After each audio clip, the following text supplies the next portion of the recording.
You're listening to Packers Talk Network. Packers Talk. You're listening to No Huddle Radio on the Packers Talk Radio Network, your home for in-depth and thoughtful Packers analysis. I'm your host, Gil Martin. My co-host is my good friend, Sean Tehan. In addition to this show, I write for the PackersPost.com and Cheesehead TV. Sean was a TV sportscaster in Minnesota. We're here to talk Packers because you're all here for one thing, and that's a love for Green Bay football. And wow, we have got a lot to unpack today, Sean. A momentous blockbuster trade made by the Green Bay Packers. But first, let's talk about our sponsor. Yeah, this has been a day. This reminds me of my TV days, Gil, where breaking news is happening as we're going on air. So this is fun. But hey, guess what? There's a new guy in town. We're going to talk about him just a bit. And you know what a good way to go see him is? You go to our sponsor, Wisconsin's own Ticket King. That's theticketking.com. For more than 30 years, they've been providing Packers tickets to Packer fans, as well as Bucks, Brewers, and Summerfest tickets. Find them on the web at theticketking.com.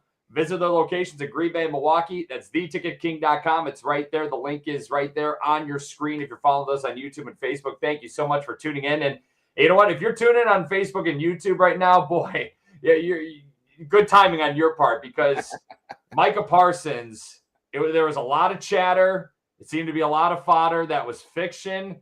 That fodder just became fact because Micah Parsons was traded to the Green Bay Packers this afternoon, as reported by NFL Network, as reported by Adam Schefter, as reported by a lot of national reporters and insiders. Micah Parsons even tweeting out himself a link that said, "Thank you, Dallas, go Pack, go" on X. Reportedly, he was in that contract holdout with the Dallas Cowboys, Gil. There's a lot of chatter, though, that there was a deal in place to go to the Green Bay Packers. He shares an agent with Jordan Love, who happens to be the Green Bay Packers quarterback. He supposedly is agreeing to a 4-year contract worth $188 million, going back to Dallas in return, a couple first-round picks, and defensive tackle Kenny Clark, which is a bummer. I'm going to miss Kenny Clark. We'll get to Kenny Clark in just a bit, and the D-tackle group in general. But, Gil, let's just talk about Micah Parsons right away.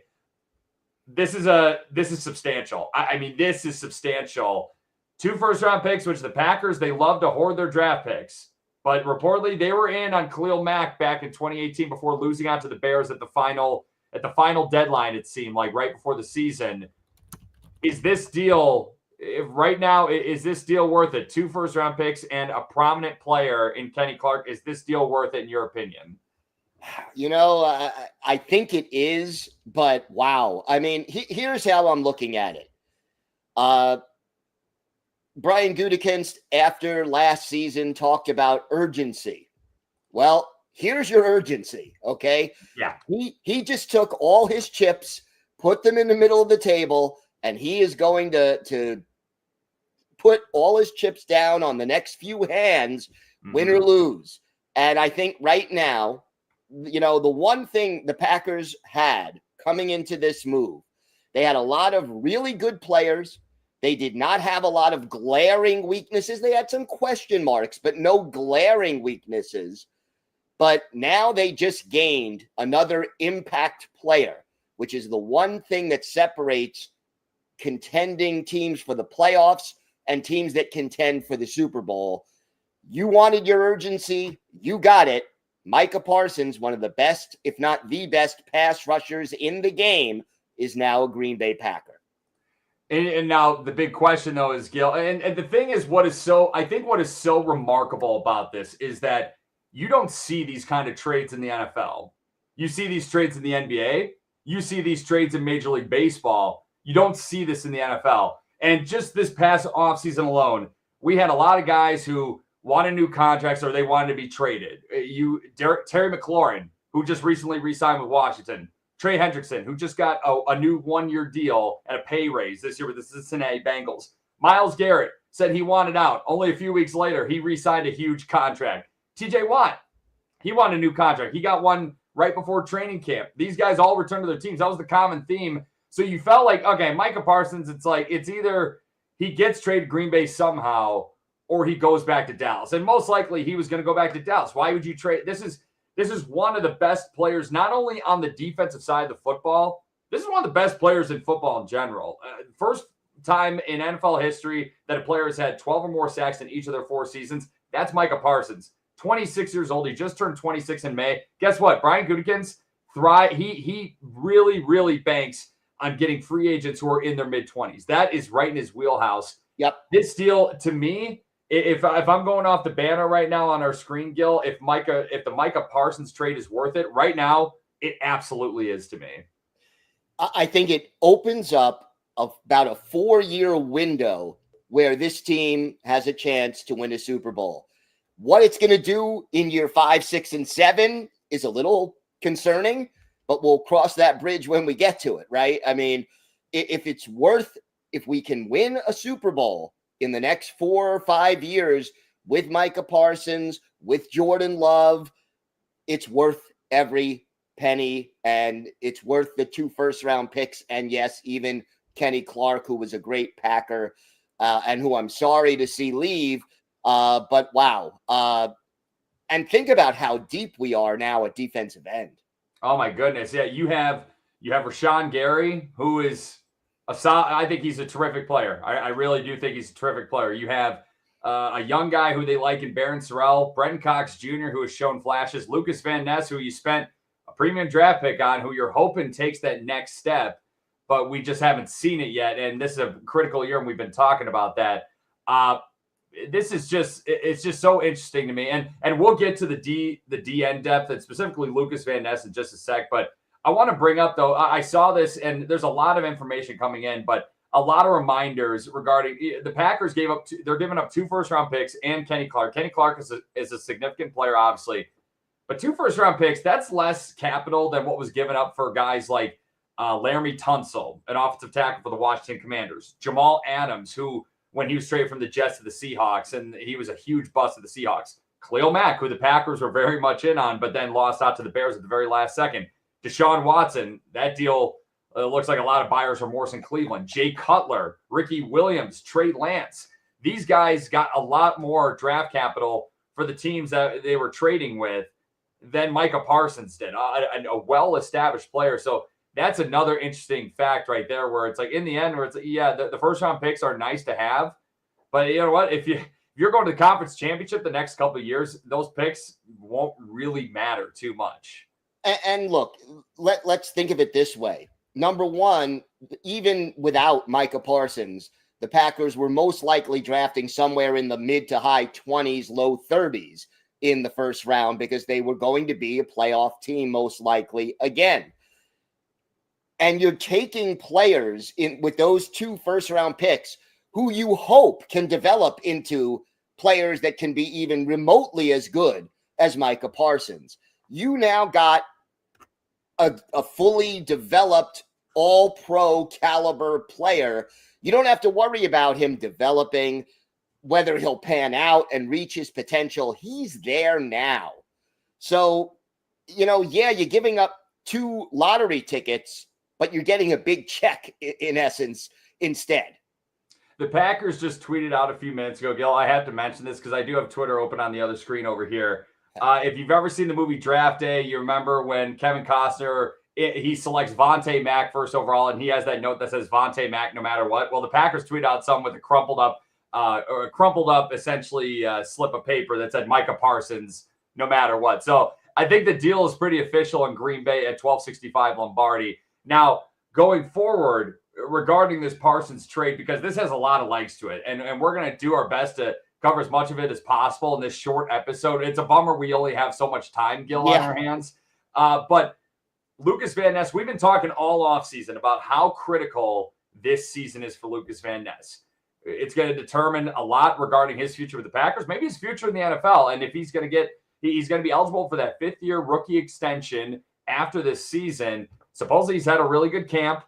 He just hasn't showed it on the field yet in actual game action. Maybe that changes now with Micah Parsons there and maybe another year under his belt. But what do you think this Parsons trade says about Lucas Van Ness, or doesn't say about Lucas Van Ness? Because you could look at it where it's like, hey, this is a matter of Brian Gutekunst is not very confident in this kid's future. Or maybe it's just a matter of Brian Gutekunst saw an opportunity to get one of the best players in football and just deepen this group. I don't know, because it could go either way, honestly.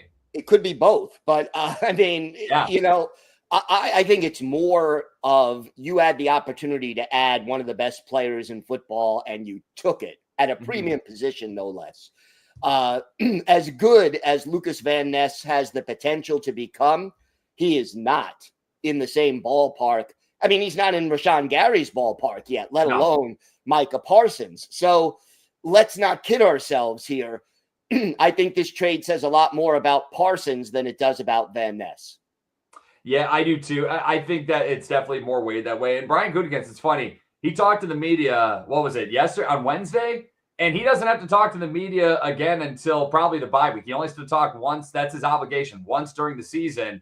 He's probably going to talk to them pretty soon about this because obviously he was asked a lot of questions about Micah Parsons. I can't talk about players on other teams. And even though it's like, I think he knew, I think stuff was in the works. It had to have been because it was. Obviously Brian Gutekunst is doing what any GM does. So like, don't want to get in trouble for tampering or anything like that. But yeah, with this, it's like Lucas Van Ness, he has some experience from college rushing from the inside. Yes, and he does. You wonder too. It's like now you trade away Kenny Clark. What if they bump him in a third down passing situation? You bump Lucas Van Ness inside. You have on the field ideally Gary and Parsons on both ends, Lucas Van Ness and Devontae Wyatt in the middle of your defense, and maybe Carl Brooks rotates in there too. Oh boy, you got some options, Gil. You do. And keep in mind, just to mix things up, Rashawn Gary played inside a bit at Michigan as well. Yes, so you can move guys around and create mismatches play by play, let alone week by week. And really, I mean, Jeff Hafley is going to be up all night tonight figuring out ways to make this work. And think about it. Last year, Hafley wanted to get consistent pass rush with just the front four. That was what he wanted to do. Much to his credit, unlike Joe Barry, he adjusted on the fly and was successful creating pressure with, fakes and stunts and blitzes and all kinds of things. This year, he doesn't want to have to do that. And now I don't think he's going to have to do it. It'll be a luxury. He has an embarrassment of riches as far as options to rush the quarterback. And, whether it's Gary, Van Ness, Parsons, Brooks, Brenton Cox Jr., Kingsley Enagbare. I mean, there are Devontae Wyatt coming from the inside. There are so many options right now. And, if I'm opposing offensive lines, I'm worried. Yeah, for sure. And it is such a copycat league, Gil, where everyone saw what Philly did in the Super Bowl last year, how they just absolutely destroyed the Kansas City Chiefs. And the Kansas City Chiefs were on the verge of becoming a dynasty. They're on the verge of three-peating. And nobody's done that in Super Bowl history. The Packers have three-peated, but not in Super Bowl history. Right. Obviously, way back in the day. Three-peated, actually. I mean, before you and I even existed, before you and I were even cells essentially, but essentially with that, it's the reason the Eagles were so dominant is because they were able to get after the quarterback with only 4 guys and they were able to drop back 7. And yeah, it's easier said than done. Be like, oh, well, we need to get to the quarterback. And there was such a heavy emphasis in free agency this offseason of pass rushers, the top of the market pass rushers in this year's class, getting maybe a little bit too much money because it's such a reactionary process, really, when it comes to after the Super Bowl and everything like that. But the Packers now, it's kind of wise where they looked at it, where it's like, hey, these guys aren't worth the money, aren't worth spending big money on and getting a bidding war over. But a guy like Micah Parsons, you absolutely try to make that deal if possible. So now you have a guy who's going to help you get to the quarterback with 4, drop back 7 in coverage. Also, you have maybe the best deep safety in football, Xavier McKinney on the back end. Edrin Cooper is a tremendous player on the inside who you could bring on blitz packages as well. So you just have so many options for sure there, Gil. And it's super exciting. And then also another factor too, where if you look also the Packers in the draft and free agency, they focused on adding to the O-line because guess what? I think the Packers probably looked at it where it's like Kansas City couldn't protect against Philly's defense and offensive line. Just the trenches in general were the big emphasis this offseason. The Packers did that on the O-line, it looks like, on paper. They've definitely done that on the pass rush too. And the thing is, in that playoff loss to Philly too, they couldn't get home with 4. I don't care if you have the 2 best corners in football. Nobody can sit in coverage for 5 seconds against an NFL offense. It just can't happen if you don't have a pass rush. So guess what? I know they're limited at corner, but getting guys close to the football, getting premier guys close to the football is just significant. Yeah, and now if there is a weakness at corner, you can hide it a hell of a lot better than you could have before this. And think about this. You know, the 2 areas, well, the 3 areas, you mentioned one, the offensive line. The other 2 areas that the Packers were talking about over the offseason, the pass rush, which we've been talking about, and then wide receiver, which Josh Jacobs went up and down, Super Bowl media row there talking about it. Well, 1st round pick, 3rd round pick, wide receivers. You add your pass rusher now in Micah Parsons. You mentioned the offensive line. You bring in Aaron Banks. You draft Belton. All of a sudden, you're checking off all these boxes. The difference between winning and losing in the National Football League is razor thin. Mm-hmm. And you need difference makers in order to do that. If you go back and look at the last couple of Packers Super Bowl wins, you need at least 2 or 3 difference makers on both sides of the ball. So you had, in 2010, you had Aaron Rodgers. You had Jordy Nelson. You had Clay Matthews on defense. You had Nick Collins on defense. You go back to 1996. You had Brett Favre. You had Reggie White. You had Leroy Butler. You need those difference makers. This team just added 1. You already had 2 in Josh Jacobs and in Xavier McKinney. You got a couple of other guys like Edgerrin Cooper and Jordan Love who could become impact players. Yep. But now you've also got Micah Parsons, and that's a big step forward. Very exciting. And then on the way out, obviously, too, where we heard it was a player included. You and I, Gil, we were tweeting back and forth just and we were DMing each other, essentially saying we thought it would be Lucas Van Ness or Rasheed Walker because those guys are on rookie deals, cheap contracts, and Rasheed Walker is up for a new deal. Jordan Morgan looked really good in the preseason. Maybe Dallas wanted a left tackle on a cheap deal, possibly, who they could extend in-house. But it ends up being Kenny Clark. So now there's a little bit of a void at defensive tackle in the interior part of the D-line. He's 29. He's going to be 30 later this year. Obviously had a really terrific career overall in Green Bay. 9 years, 35 sacks. But now there's a void to fill. Who starts at defensive tackle, Gil? Who are our top 2 now? I think you got Devontae Wyatt. I think you probably go with Carl Brooks. We may see Lucas Van Ness, as we alluded to earlier. I think Nazir Stackhouse probably gets playing time on obvious running downs. I think the big guy who must step up is Devontae Wyatt. He's a former 1st-round pick.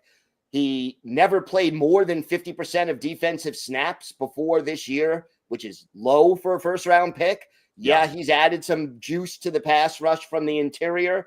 And boy, he's going to have some great opportunities because nobody's double covering Devontae Wyatt when they need to double cover Micah Parsons, Lucas Van Ness, or Rashawn Gary. So he will get some opportunities, but he needs to step up and I think really lift his game and become a 75-80% of the snaps kind of a player. Nazir Stackhouse was an undrafted rookie free agent, and he's probably going to be a starter technically like TJ Slayton was last year, where he'll be in on 1st down. He'll be your run defending D tackle most likely. Warren Brinson's probably going to get some time. Colby Wooden probably is going to get some more time too. But yeah, Devontae Wyatt's your number 1 D tackle now. And he's a guy who the Packers obviously are very high on. And I really like Devontae Wyatt too. He's just got to stay healthy. That's the big thing. Carl Brooks, you and I, Gil, have talked about how much we admire and love Carl Brooks. That guy just always plays hard. He's always running to the football. He's a coach's dream. And he's not the biggest guy, but he's got a lot of talent. And now he's going to get a lot more opportunity to play. So I'm excited about that. And I do want to say real quick before we do move on, Thank you, Kenny Clark. Yep. Just thank you. He was the last player from the Ted Thompson era, last draft pick from the Ted Thompson era, and he was a hell of a football player. He played through a lot of injury last year. A tremendous human, clearly a tremendous teammate, a tremendous leader as well. There's a lot of respect. I think there's a lot of joy probably in the Packers building today, but I think there's also, it's kind of bittersweet because they have to say goodbye to Kenny Clark. He's a guy that they're going to miss for sure. They are. He's a class act. I've enjoyed watching him play, and he's been the best defensive lineman on this team for most of his time in Green Bay. But here's the good thing about including Kenny Clark in this deal. They probably were either going to have to restructure his contract or let him go next year. Yeah, because of the way his cap hit jumped up to what, like $26 million, if I'm not mistaken, or something in that range. Now that cap hit for 2026 is going to be off the Packers' books. And that's part of the way that you save enough money to afford Micah Parsons. Yeah, they're eating a lot of dead money supposedly this year to make this trade happen. I believe it's $35 million, and it's a lot of money to eat. But you know what? Let Russ Ball cook. Let him figure that out. That is his job. And guess what? I guarantee the Packers don't make this deal if Russ Ball says, "Hey, like this financially is not possible. We can't do this." But they have the money. They're going to make this work, and there's going to be a lot of money coming in just from Micah Parsons jersey sales alone. Have you bought one yet?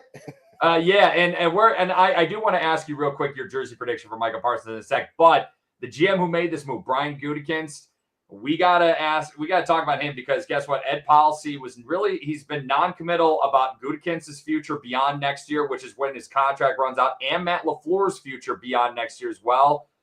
Did Brian Gutekunst earn himself time beyond next season? Because this is massive. I mean, hey, Ron Wolf got Reggie White, Ted Thompson got Charles Woodson, Brian Gutekunst got himself Micah Parsons. I think he did. I'm interested to hear your thoughts. I think he did. I mean, look, if the team implodes and wins 5 or 6 games this year, no, he didn't buy himself anything.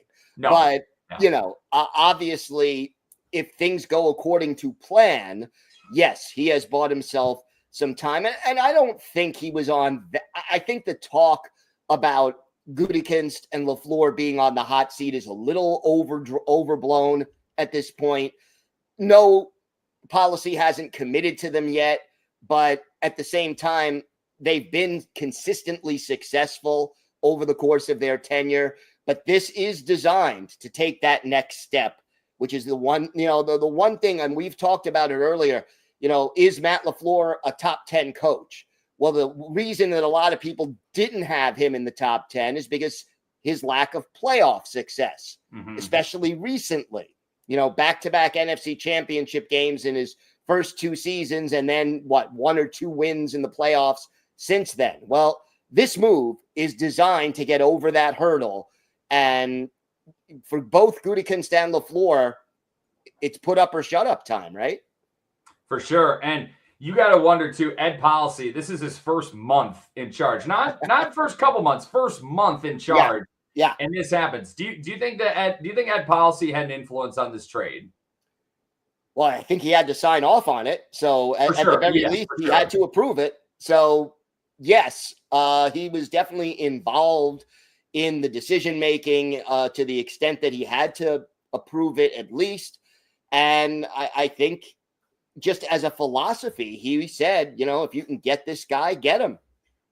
I will say, honestly, with all the guys that we were possibly thinking about Packer dream acquisitions, whether it was Terry McLaurin or Trey Hendrickson or Myles Garrett or TJ Watt this offseason, Micah Parsons is probably number 1 on my list. Probably him and Myles Garrett were like 1A and 1B in my opinion. So this is getting Micah Parsons it's just incredible. I want to ask you this, Gil, because Micah Parsons, he was number 11 with the Cowboys. He was number 11 at Penn State. He was number 23 in high school. Any guesses on Micah Parsons' jersey number of the Packers? 11 currently is occupied by Jaden Reed. 23 was previously occupied by Jair Alexander last year. Izzy Abanikanda had that number during preseason this year, but he's on the practice squad, so no one occupies 23 right now. He could be anywhere from 0 to 50. I believe it's 0 to 50 or 90 to 99. Any guesses on what jersey number he's going to select. I think the question is Jayden Reed willing to sell his jersey number? Parsons is reportedly getting $136 million guaranteed. I think Jayden Reed's gonna drive up that price. I think Jayden Reed will drive up the price. It would not surprise me at all if Parsons ends up with 11 and Jayden Reed takes a new number. Matthew Tan chiming in on the chat. Sean, how good is our defense now with Parsons? On paper, yeah. This is a guy. I mean, think about this, folks, where this is a guy who is going to gravitate an entire offensive unit's game plan towards one guy. It's like they have that with Xavier McKinney already to try to keep everything away from Xavier McKinney on the back end. Now it's trying to keep everything away from at the line of scrimmage from Micah Parsons. But guess what? Rashawn Gary's pretty darn good. Rashawn Gary, I've been adamant where it's like I think he's a lot better than his stats show. I think there's a lot of offensive line protections that are shifted his way to take him out of games, and blocking packages shifted his way to take out of games. Well, guess what? Now you got to pick your poison. And if those guys are on the field, yeah, it's going to make your defense better. And you got a stud and Edgerrin Cooper in the middle who is just blossoming into a superstar, who looks to be a superstar. I was honestly worried that he was going to be included in this trade with Micah Parsons, but thankfully he's not.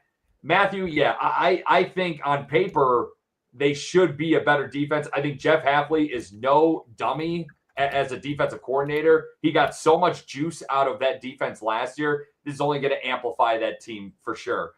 Gil, we're going to wrap up pretty soon because we're getting close on time. But obviously the initial 53-man roster came out a couple days ago. It has changed dramatically since then. Yeah. Obviously because Micah Parsons is in, Kenny Clark is out. They also signed Nick Neiman from the Chargers onto their 53-man roster and cut Micah Robinson, who's probably going to land on the practice squad. But what else stands out with the current 53-man roster as it stands today as we're recording? Real deep at running back. To me, that definitely stands out. Now really deep at edge rusher / defensive end.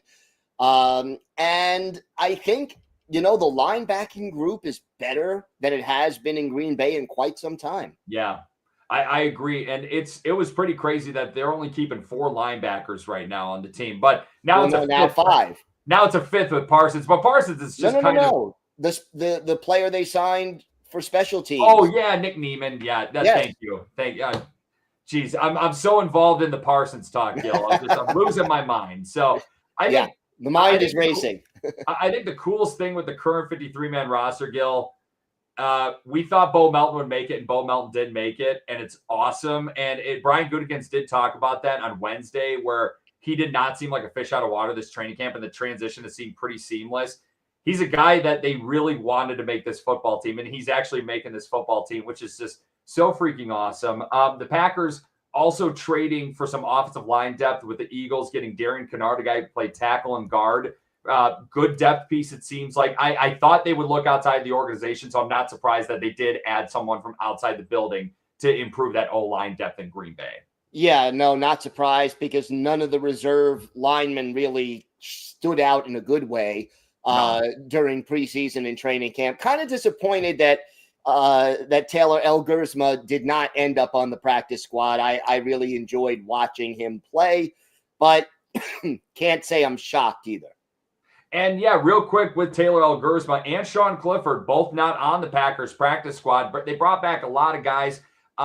Where does the Packers practice squad stand, Gil? In my opinion, I'm glad that Christian Welch is on the practice squad. I thought he would be going elsewhere. Again, he's been kind of on and off with the Packers for the last few years. And then bringing back Mecole Hardman, who's probably going to play in week 1, given the health of the wide receiver room right now in Green Bay. I'm surprised that Hardman, they were able to keep him on the practice squad too. I'm sure they told him, hey, we're going to put you on the waivers and we're going to bring you back if we can. And this is our plan. Look, Jayden Reed playing through an injury that may not heal right away. He may have to play through it for the whole season. That's a concern, obviously. And we know about all the other injuries at wide receiver throughout preseason and camp. So they need that depth. And they have, 3 wide receivers on the practice squad right now? They do, yeah. They have, besides Mecole Hardman, they also have Will Shepard and Isaiah Nair. A guy who I wanted them to keep on the practice squad was Cornelius Johnson, but he's not staying. But And then Kalen King also going elsewhere. He's going to the Carolina Panthers. That was a bummer to lose him. Obviously, Kalen King's looking at that where it's like there must be more of an opportunity, in his opinion, to go play in Carolina than it is in Green Bay right now. And I think he's right. Yeah, oh, for sure. And other notable practice squad signings, running back Izzy Abanikanda is back, who I really liked watching him run in the preseason. Defensive lineman Deslin Alexander, defensive back Jonathan Baldwin, offensive lineman Brant Banks, defensive lineman James Esther, linebacker Jamin Johnson, kicker Mark McNamee, and defensive back Jalen Simpson. And they also reportedly signed Clayton Tune from the Arizona Cardinals to be their practice squad quarterback. So, Gil, obviously, you've been busy the last couple of days. You got to be increasingly busy now with the Micah Parsons news. Tell us what's online at Packers Post and cheeseheadtv.com for our listeners, for our viewers. Well, first of all, for Cheesehead TV, just today on Thursday, I published an article saying the Packers should not overpay for Micah Parsons. Now, no, but see, I don't think they did overpay. So no, I don't think so either. So I'm okay with this. I did not want this to be the Herschel Walker trade 2.0 or the John Hadel trade for the Packers 2.0, where you're just giving up the future and too much. And you know, so I don't think that this was overpaying. So I was okay with this, but that was my big article for Cheesehead, and it was taking off before the news broke. A lot of comments coming in. So, you know, check that out. But again, I don't think they overpaid. I didn't say in the article, don't get him. I just said don't overpay. And then over at Packers Post, in addition to the Micah Parsons stuff, I take a look at the 5 areas of the 5 deepest areas on the Packers roster as of right now. I will say when the reported rumors of the Parsons deal was supposedly like 2 first-round picks, a second rounder, and a 5th rounder. I think that was the initial rumor. And a player, possibly. And a player. I was like, okay, that's rich, but like if you get Micah Parsons, I guess I could stomach it. But 2 first-round picks and a player who probably wouldn't be here beyond this season. I mean, my goodness. I don't know what's in the water in Dallas. They traded away Luka Doncic from their NBA team earlier this year for essentially what seemed to be pennies and just rubble. And now that you trade away Micah Parsons, your best football player on the Cowboys. But hey, we're reaping with the rewards. I can't be upset about that completely. But Gil, are you ready for some trivia? I am ready for some trivia. Well, this week's trivia, it's about the Packers' new third-string quarterback, who we briefly touched on just a few minutes ago. It was kind of taken over by essentially that Micah Parsons guy. You may have heard of him. Former Arizona Cardinals 5th-round pick Clayton Tune. Based off of stats, Tune was one of the best QBs to play at the University of Houston in college. He's top 3 in program history in passing yards and passing touchdowns behind former NFL quarterback Kevin Kolb and current Chicago Bears backup quarterback Case Keenum. Now, Tune may feel like he's turning back the clock a bit by joining the Packers, where he will be reunited with one of his former collegiate teammates. Gil, which current Packers player was a collegiate teammate of Tune's at Houston in 2022? And this is a bit of a trick question. Yeah. But it's a guy who we know of, and he's on the offensive side of the football. Yes, no, I know. Was it Matthew Golden? Sure was Matthew Golden. Matthew Golden, he obviously was with the Texas Longhorns last year, first-round pick out of Texas, but he spent his first 2 college football seasons at Houston. Tune was Golden's quarterback, though, during his freshman season at Houston. Golden caught 38 passes for 584 yards, scored 7 touchdowns with Tune leading the way. He would play again the 2023 season with the Cougars before transferring to Texas for his final collegiate season in 2024. So, yeah, Matthew Golden and Clayton Tune reunited. I no discredit to Clayton Tune. I really hope we don't see him play meaningful regular season action coming up in 2025 and beyond. Because that means bad things for Jordan Love and for Malik Willis. Real quick, we had a question in the chat about Jordan Love's thumb. Supposedly he's good to go. He's able to take snaps. He just can't hand off with his left hand right now. But hopefully he'll be good to go by week 1. Obviously, there's going to be a lot of chatter next week going into that first regular season game, football season. Man, we are, less than 10 days away from the season kicking off and 10 days away from the Micah Parsons era kicking off in Green Bay. And goodness, what a time to be alive, man. What a time to be alive. I love it. I love it. We are now the Micah Parsons project. So there you go. I love it. There you go. All right. Well, that is going to do it for us today. We'll be right back here next week when we preview week 1 against the Detroit Lions. Follow us on Twitter at Bill Packers and at GB Packer Sean to stay up to date on all things Packers or to ask us questions. Or you can email us at gbpackersean@gmail.com. Make sure you subscribe to Packers Talk on iTunes, Google Play, Spotify, here on YouTube, or wherever you listen to podcasts. Big thanks to PackersTalk.com for powering our show, and thank you for listening. Till next time, go Pack Go! Go Pack Go!